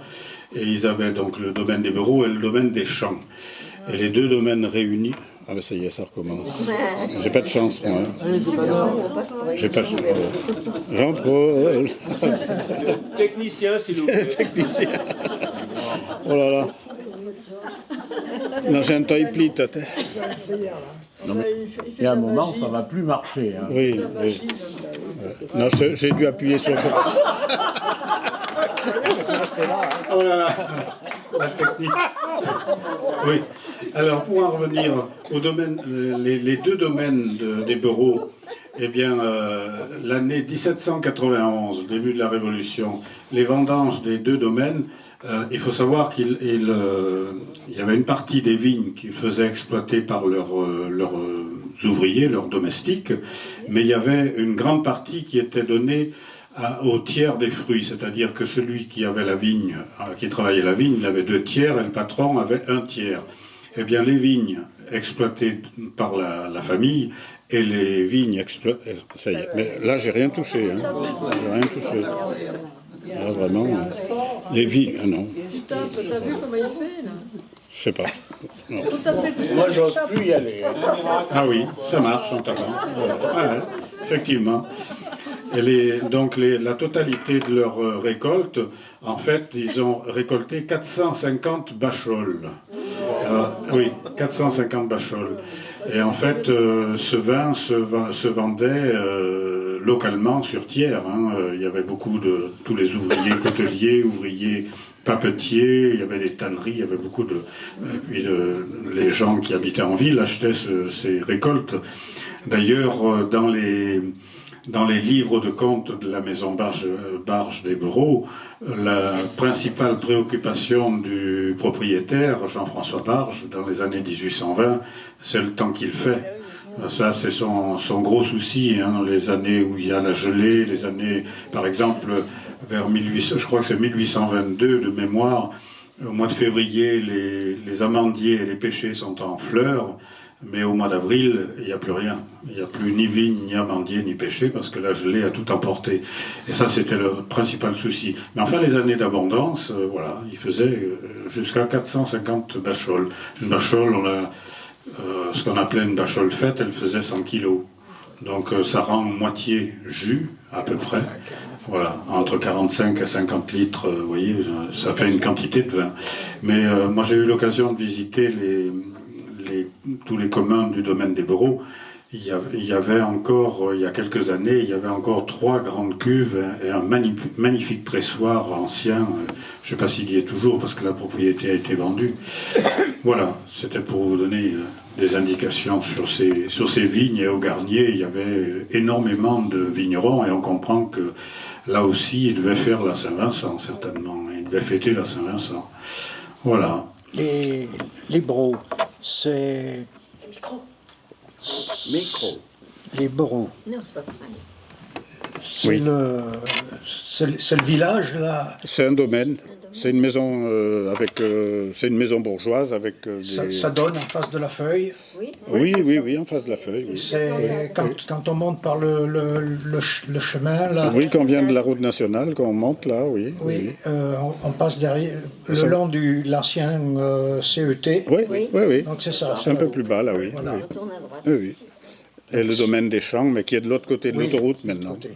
Oui, bien sûr. Voilà. Et oui. Les collines qu'il y a au-dessus de la Feuille, qui sont orientées sud et ouest, Oui. qui sont boisées, maintenant on voit des forêts. Oui. En fait, c'était entièrement en vigne. C'était des vignes, oui. Même il y a 50 ans, il y a 40 ans, il y avait encore quelques vignes. Mais Et c'était énorme.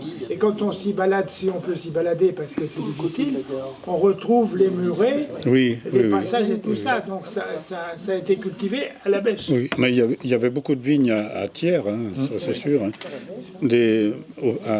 À Pinon, les Quitarpinons, la communauté des Quitarpinons, ils avaient énormément de vignes aussi. Hein. Oui.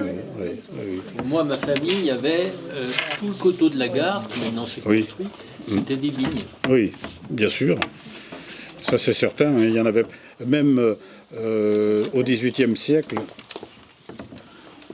Au XVIIIe siècle, tout le quartier où il y a le cimetière des Limandons aujourd'hui, tout ce secteur-là qui est sur cette colline-là qui va sur le ruisseau des Tavards, ben, ça c'était tous des vignes. Hein. Et même la famille Barge, là, ils avaient le domaine des Catarins. Ça s'appelait Catarin des Vignes. C'était pas... donc Catarin des Vignes. Et là aussi... par exemple, alors là on sort complètement de l'histoire de la fête, hein, mais bon, ça vaut peut-être le coup de le dire aussi. Tout ce qui est le secteur des Catarins, le Pontel, quand on revient sur la ville, autrefois, dans les périodes, on devait faire la fête aussi, mais il y avait des grandes épidémies de peste, et notamment l'épidémie de peste de 1630. Eh bien, les gens qui étaient atteints par la maladie, on les amenait aux cabanes. Eh bien, les cabanes, c'est tout ce secteur du Pontel jusqu'au Catarin. Il y avait des cabanes de vignes et on isolait les personnes dans ces cabanes. Et quand on lit les registres d'époque, le notaire allait recueillir leur dernière volonté à 30 pas de la personne qui était dans la cabane. Voilà. Oui. Mais il y a eu énormément de vignes tout autour de Thiers, hein, c'est sûr. Hein. Oui. Voilà. Alors, oui. Oui, vous avez beaucoup parlé de la fête sur la rive gauche, si on peut dire, de la Durolle, à part Saint-Rémy. Pour ce que je connais. Mais sur nous, à Saint-Victor-Montlienec, plutôt sur la rive droite, on faisait bien la fête aussi. Oh oui, moi, sûrement. Quand j'étais gamin, Serge Payet, maire de Saint-Victor, présent, pourra le confirmer. Moi, je me souviens surtout, quand j'étais gamin, c'était la fête des chasseurs. Ah oui, aussi. Qui était au village de la Gerbaudie. Et c'était une grande fête, et nous les gamins, il y avait des stands où on tirait avec des bas, avec des casseroles, des trucs comme ça. Et aujourd'hui, bon, les chasseurs, il n'y en a plus beaucoup, et puis je ne vais pas trop m'en plaindre, mais à l'époque, 80% des hommes étaient chasseurs dans le secteur rural. Et donc, toutes les familles étaient là de la commune, et c'était des moments où on rencontrait des autres gamins et tout ça, c'était super. Après, on a eu aussi dans les années 80, la fête du cheval. D'abord la fête du bois une année, après la fête du cheval qui a duré une bonne dizaine d'années.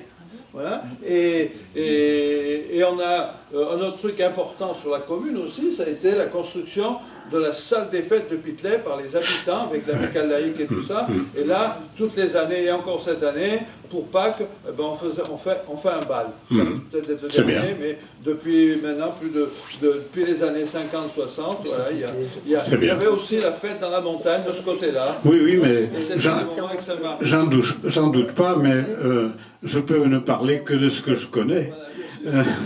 Je connais Thiers et les alentours proches, mais c'est vrai que la montagne, bien que ma grand-mère venait d'Arkansas, mais je ne l'ai pas connue parce que mon papa a perdu sa maman, il avait 2 ans, donc on n'était pas proche de la famille. Et c'est vrai que je connais moins, mais je ne peux pas en parler. Ce que je ne connais pas, je ne peux pas en parler. Hein.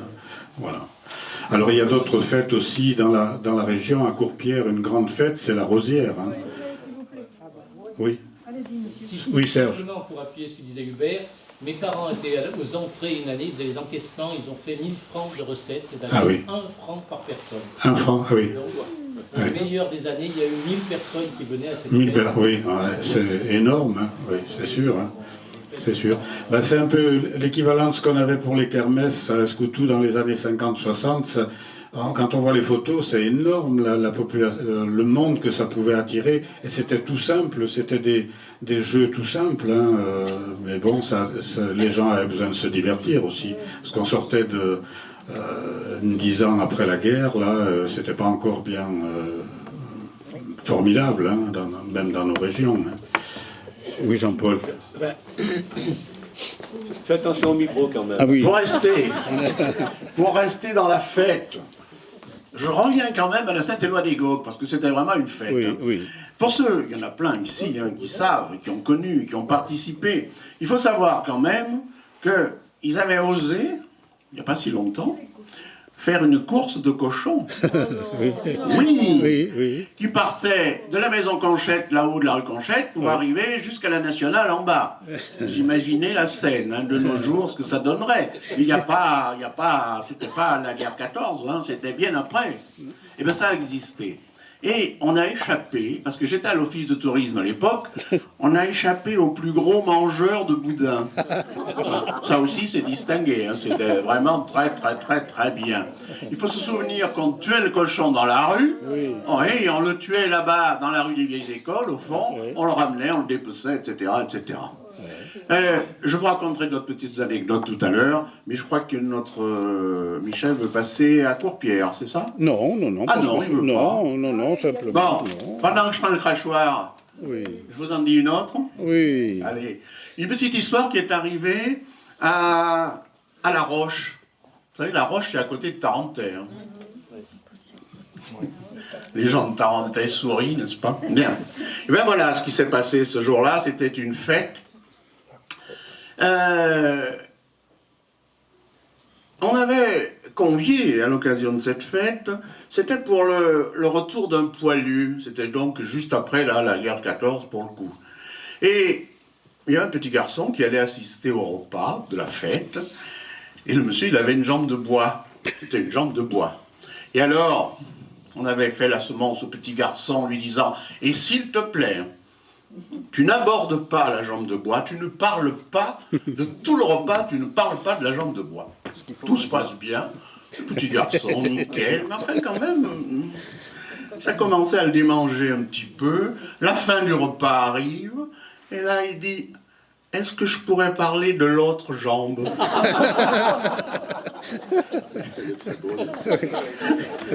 Mais elle est vraie. Jean-Paul. Elle est vraie. Jean-Paul. Oui. À propos de Tarentais. Tarentais, La Roche. J'ai parlé tout à l'heure les bals clandestins.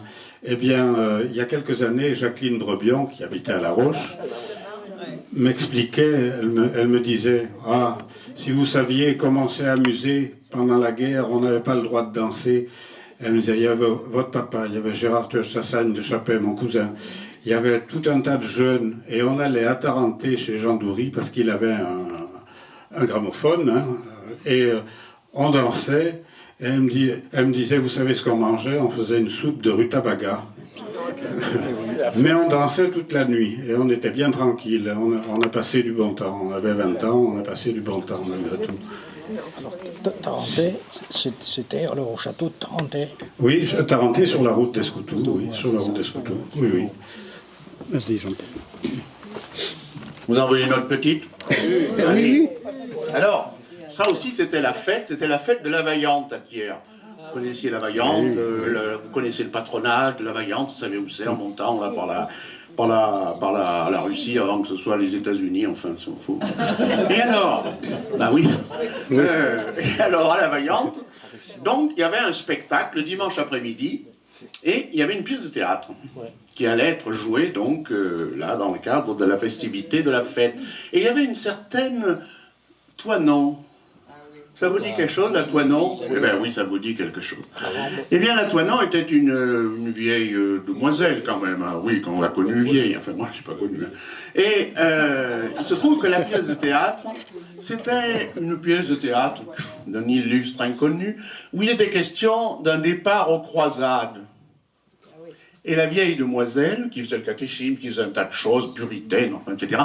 Et elle avait accepté le rôle de la châtelaine, qui du haut de la tour criait « Adieu mon ami, si vous revenez vainqueur, je vous donnerai mon cœur ».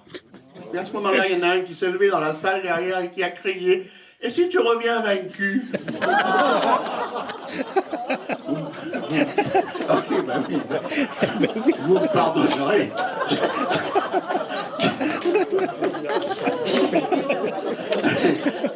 Allez, j'y reviendrai tout à l'heure. À d'autres. Voilà. C'est vrai. C'était pas mal. Quelle année l'histoire de la Toinon? S'il y en a qui ont des anecdotes, n'hésitez pas. Hein. Dans les années 50, à peu près après la guerre. Je le connais bien. Mais Allez-y. Oui, il l'a connu. Mademoiselle Membrun, dit la Toinon, Oui, c'est ça. c'était une figure de Thiers. Hein. Et puis, elle s'occupait de la colonie de Rambes. Ah oui. La colonie de Rambes. Et là, il y avait la fête de la colonie. Hein. Et la colonie, ça rassemblait les gamins de la ville de Thiers. Hein. Et la fête, c'était le 1er mai. Et une année, quand ça a démarré la fête des Garniers, eh bien c'était le 1er mai aussi, la fête des Garniers. Et c'est vrai que Mademoiselle Membrun l'avait eu en travers, quoi, parce que ça tombait le même jour, alors que la fête de Rambes, c'était depuis des lustres hein, que ça existait. Hein. Et le bâtiment de Rambes, c'était les bâtiments qui appartenaient à l'hôpital. Voilà. Et moi, j'y ai animé les fêtes de Rambes, tout ça, là. Mon épouse avait été directrice de la colonie. Et mon épouse avait été aussi au centre aéré à Escoutou. Le centre aéré, ça a duré longtemps. Ah oui, ça a duré longtemps. Oui. Alors pour les fêtes de juillet, j'ai participé aux fêtes de juillet dans les années 70. Et la première... alors c'était des chars qui étaient confectionnés dans les quartiers. Oui. Et je me souviens, le quartier de Boulay, puisque bon, j'habitais... à l'époque, j'avais habité là-haut. Ils avaient fait une grande marmite avec une tête de poule qui sortait dessus. Et elle était sur un vieux fourgon Peugeot ils l'avaient coupé, puis ils avaient mis une plateforme, et puis ils avaient posé la marmite dessus. Et derrière, ils avaient mis une remorque avec un cochon. Alors, le but, c'était de faire voir le cochon, bien sûr. Et le cochon, et puis c'était prévu la pesée le dimanche après que le défilé soit terminé. Alors, on a promené le cochon. Moi, j'animais sur le char. Et le cochon, ben, on a traîné le cochon là, le samedi soir. On a traîné le cochon le dimanche. Je pense que maintenant, ça ne pourrait pas se faire, hein, parce qu'on aurait les associations qui nous tomberaient dessus. Hein. Et puis, quand bon, ça s'est bien passé, alors une petite anecdote, c'est qu'il a fallu peser le cochon, puisque bon, le but, c'était de chacun évalue le poids du cochon.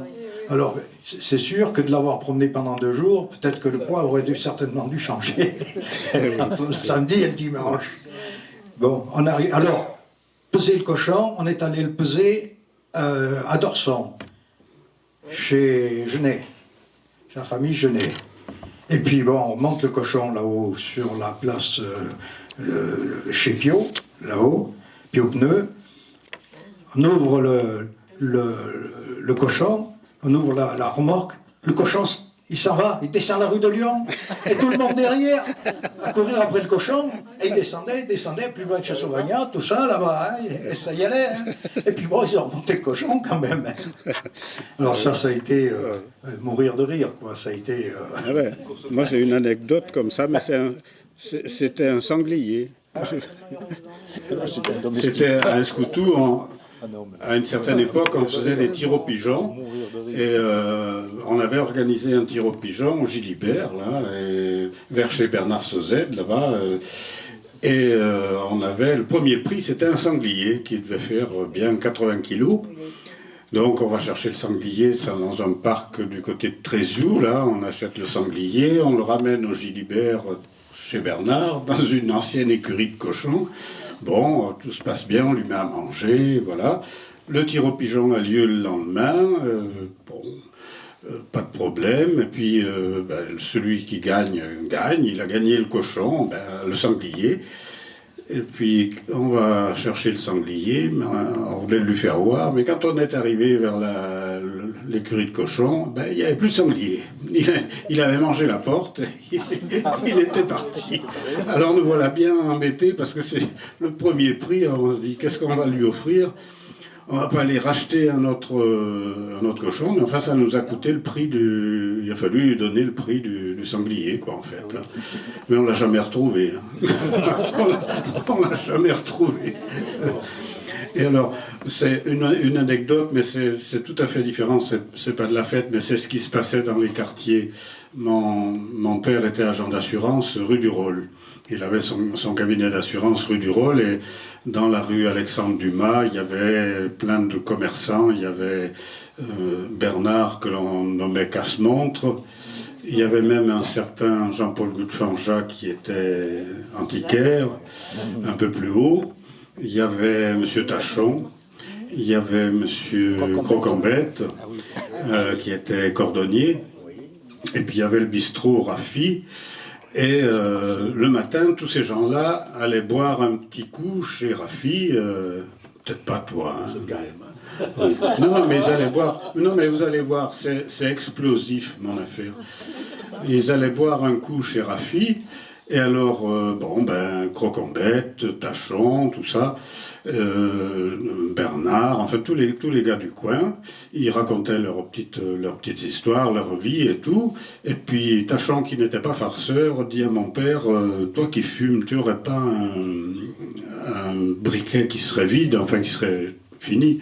Oh si, t'as qu'à descendre sur mon bureau, dans le cendrier, il y en a un ou deux. Le père Tachon va là-bas, mais mon père lui dit, mais qu'est-ce que tu veux faire? Oh, lui dit, tu vas voir. Parce que Croquembête, avant d'ouvrir son petit magasin, il garnissait son feu pour l'allumer quand il allait boire son canon, puis quand il revenait, il allumait le feu. Sauf que quand il est revenu, Tachon avait mis le briquet dans le poêle, et puis mon père Croquembête allume le truc, 2 minutes après, Tachon dit à mon père, t'as vu? Ça a sauté. Tous les couvercles, les machins, les tuyaux, tout ça. Je peux pas résister là, parce que toute cette équipe qui vient d'être nommée là, dont j'étais, le père Tachon, vous l'avez connu? Ah bien sûr, il avait le magasin d'un côté et il avait l'atelier de l'autre. Il faisait là, avec sa blouse blanche, je le revois comme... Et alors, on s'est dit un jour, pendant le temps où il tenait quand même sa boutique, il montait à l'étage pour préparer son fristi, comme il disait, il redescendait, etc. Et un jour, il dit, oh, bah, tiens, finalement, je vais faire un poulet. Le voilà qui monte, met le poulet dans la cocotte, enfin très bien. Pendant qu'il était en bas, une équipe, Jean-Bernard et Co, ils montent, ils enlèvent le poulet et ils mettent un pigeon à la place. Vous imaginez la scène, quand Charlie est remonté, on n'attendait que ça. Et à 2h de l'après-midi, on a eu droit au speech. C'est la fin, c'est la fin. Ça réduit, c'est incroyable ces volailles. Ah oui, mais ça, oui, ça c'est sûr. Oui. Mais ça ne m'étonne pas, connaissant le personnage. Mais une fois, à midi, il dit à Croquembête, viens avec moi. Le père Tachon, il avait une GS à l'époque. Il dit, viens avec moi, on va aller boire un coup du côté de Boulay, enfin bon. Et puis les voilà partis, mais bon, Boulay, il passe Boulay, et puis en avant, Chabreloche, enfin la Monnerie, Chabreloche. Et puis une fois qu'ils ont été à Saint-Étienne, il lui dit, téléphone chez toi pour leur dire où tu es. Il l'avait amené à Saint-Étienne. Ça, c'était le père Tachon. Il aimait faire des farces comme ça. Il aimait faire des farces. Mais Croquembête était pas mal aussi. Oh ben oui, le père Croquembête aussi, oui. Il approchait. Oui, il était un peu, oui. Voilà, et tous ces gens se réunissaient chez Raffi, en bas, au bistrot Raffi. Voilà. Vraiment, c'est des souvenirs de jeunesse pour moi. Rue Alexandre Dumas, au fond, à l'angle de la rue, anciennement la mairie Tournelle, qui avait son bistrot là. Mais à côté de chez Bernard alors? Non, à côté du Père Melon. Ah oui. Oui, le libraire. Oui. Moi j'y ai passé des bons moments chez Monsieur Melon. Il y avait la boucherie Clou. Oui. En face. Bon, je sais pas, il y en a d'autres qui ont des anecdotes. Mais tu parles d'une histoire de poulet remplacé par un pigeon. Mais à Sainte-Agathe, moi je me souviens, c'était les chasseurs, ça. Il y avait le bistrot de Sainte-Agathe à l'époque, c'était un brave homme, mais il avait tendance un peu à la bouteille. Il avait tendance un petit peu à abuser de la bouteille. Et un jour, les chasseurs, le matin, bon, ils n'avaient rien fait, puis ils vont boire un coup.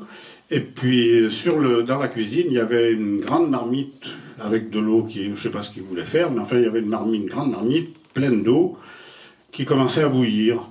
Et il y avait Choca, je ne sais pas si pour les Tiernois, Choca c'était un braco qui braconnait les poissons et le reste.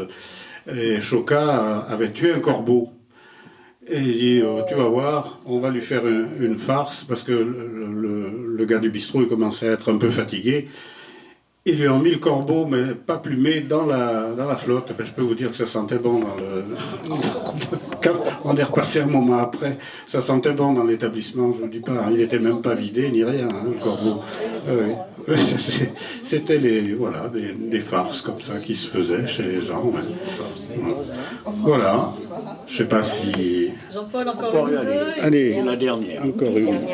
Pour moi. Une dernière pour la route. Oui, c'est toujours vers Tarentais, là-bas. Il y avait une fête. C'était un anniversaire, on fêtait, je ne sais plus quoi. Bon. Et on avait dit au petit garçon, c'est toujours le même petit garçon, hein, quand même. On avait dit au petit garçon, écoute, tu vas te tenir à table comme il faut, tu ne réclames rien, tu ne demandes rien, tu écoutes les adultes, c'est tout. Le petit garçon. Le repas se passe, tout va très très bien, on arrive au dessert. Le dessert était servi à l'assiette, on apportait. Malencontreusement, on a oublié le petit garçon. Il ne fallait rien dire, mais quand même. Il prend quand même la parole et il dit « Si quelqu'un a besoin d'une assiette propre, j'en ai une. » C'est bien. Oui, c'est pas mal. C'est pas mal. Voilà. Je sais pas, Jean-Luc, tu as peut-être une autre chanson, non? À propos de noces. Ah ben oui, oui. Ça pourrait être la noye de chez Le Py. Eh ben oui. Alors, chez Le Py, c'est un petit hameau après Péchadoire, en prenant la route de Billon. Oui. Je ne sais pas si vous voyez. Chez Le Py. D'accord, oui, je vois aussi. Et alors autrefois, on se moquait beaucoup des cocus. Hein. C'était les hommes cocus, c'était la risée, quoi. On ne parlait pas de femmes cocus, puisque quand c'était les hommes qui trompaient leurs femmes, c'était pas bien grave. Hein. Voilà. Donc c'était la noye de chez Le Py. Il y aura une guitare par là. C'est quoi? Pardon? La noye, c'est la mariée. La mariée. Les jeunes mariés, c'était les noyes ou novieux. Novieux, oui, oui. Et là, il doit y avoir, il faut que je fasse attention, là, il y a 3. Oula, oula. C'est de plus en plus difficile. Grand musicien dans l'Assemblée. On trouvait ça. Je traduis. Où couchera la mariée de chez Le Py? Elle couchera dans sa chambre, qui est pas bien loin d'ici. La mariée, pendant que la mariée a fait sa prière, le marié s'est endormi. N'importe quoi. Mais la mariée, pas si bête, est allée trouver le cousin. Parce que quand ils invitaient, tout le monde dormait dans la même maison, toute la famille, les cousins, parce qu'il n'y avait pas d'hôtel, ni... bon, au mieux, c'était dans la fenière, dans le foin, mais c'était là. Quand le marié se réveille, il a embrassé le traversin, et puis il appelle sa mère, il dit « Mère, porte-moi une chandelle, ma femme n'est plus vers moi. » Il est sorti dehors, il entend chanter le coucou, et il dit « Pourquoi tu chantes, sale bête? Comment ça se fait que tu le sais déjà, ça ?» Je me croyais un honnête homme, mais je ne suis qu'un cocu, et tout ce qui me console, c'est que je ne suis pas tout seul. Un te couchera la noye, non, c'est pas ça. C'est bien là, pourtant, oui. Tu t'en souviens pas? Moi, je t'aiderai pas, là. Il te juderait pas.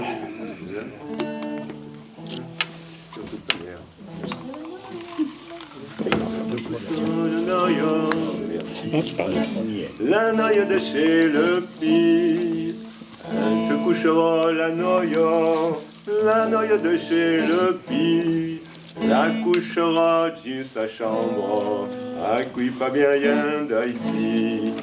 La couchera dans sa chambre, à qui pas bien rien d'ici.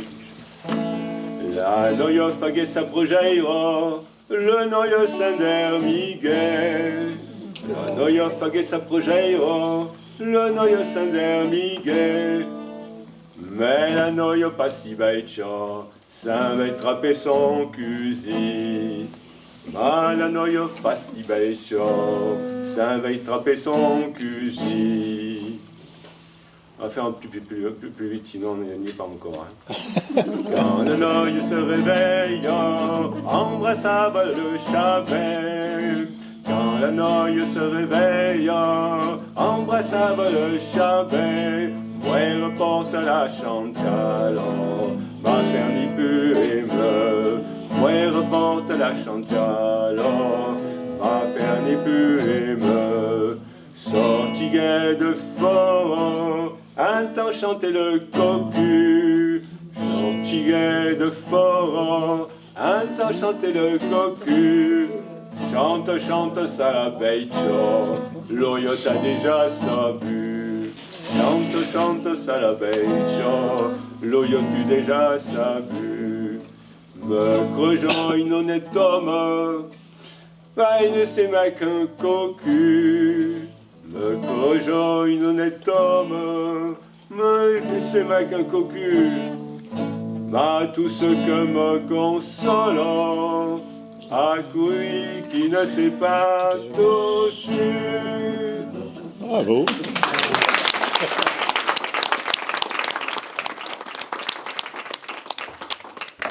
Un grand merci à tous nos intervenants. Je crois qu'on a passé une bonne soirée. Oui. Et on vous invite à la terminer autour d'un pot dans le hall. Et puis peut-être qu'il y aura encore des petites anecdotes comme ça qui seront dites. Voilà. Pour terminer notre cycle...